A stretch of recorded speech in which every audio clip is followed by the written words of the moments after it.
আসসালামু আলাইকুম ভিউয়ার্স।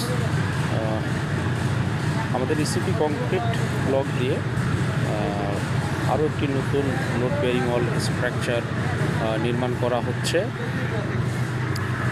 ময়মনসিংহ ভালুকা উপজেলা।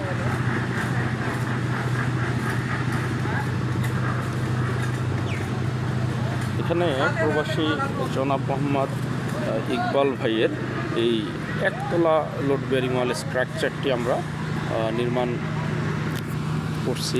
আজকে তারই ফাউন্ডেশন অর্থাৎ আরসিসি স্পিড ফুটিং কাস্টিং করা হলো।